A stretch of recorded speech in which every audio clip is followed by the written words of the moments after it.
Okay, આપણે જે હમણાં લાઇટની વાત કરતા હતા એની અંદર જે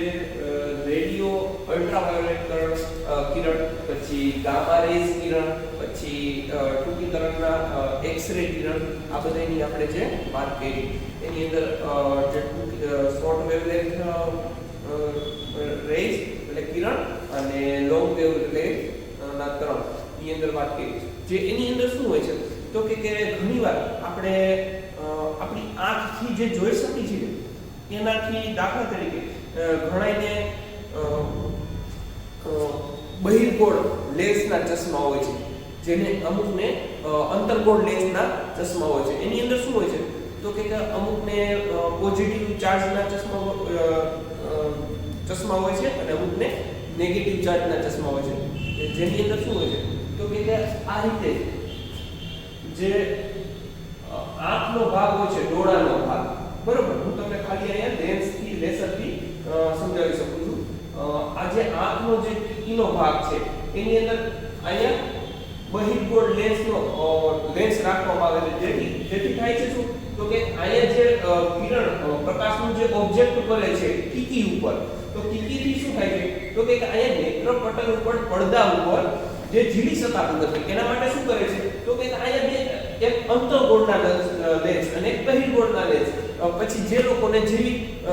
લઘુ દ્રષ્ટિની ખામી અને ગુરુ દ્રષ્ટિની ખામી આપણે કહીએ છીએ સામાન્ય ભાષામાં, બરોબર, તો એને જે લેન્સની ખામી હોય છે એ પડદા ઉપર જીવી શકતા નથી. જો લઘુ દ્રષ્ટિની ખામી હોય તો શું થાય તો કે આ પડદાની પાછળ પ્રતિબિંબ પડે છે,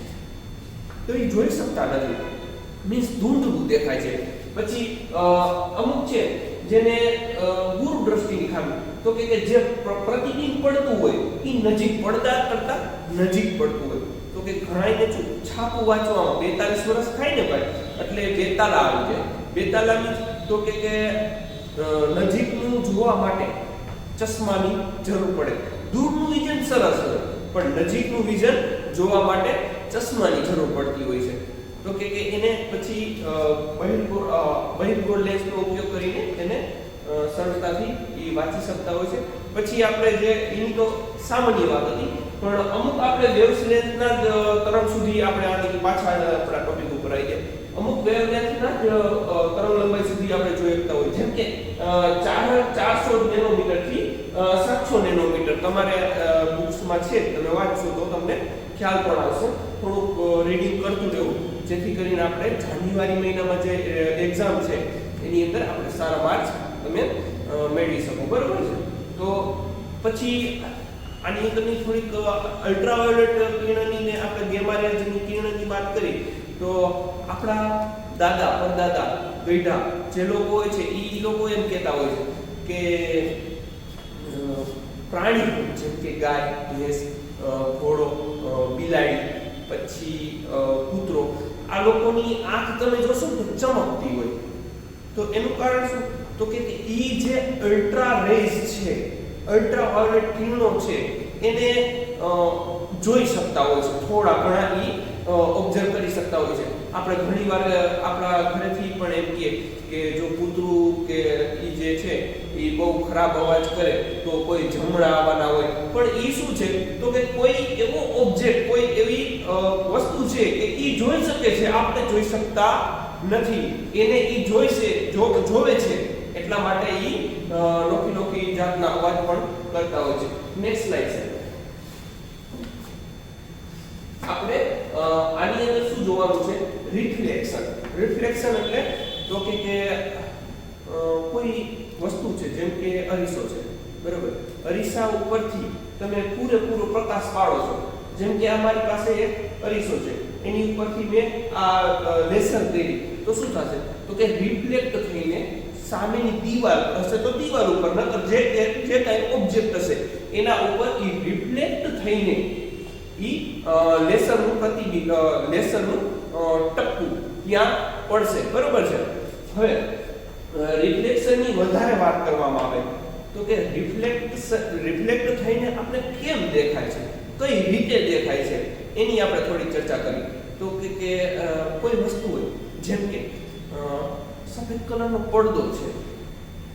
તો એની અંદર શું છે તો કે જે સૂર્યમાંથી જે કિરણો આવે છે જે અલ્ટ્રાવાયોલેટ થી લઈને ટૂંકી તરંગ લંબાઈના કિરણોથી લઈને લાંબી તરંગ લંબાઈના કિરણ સુધીના કોઈ પણ જે તરંગ આવે છે ઈ તરંગ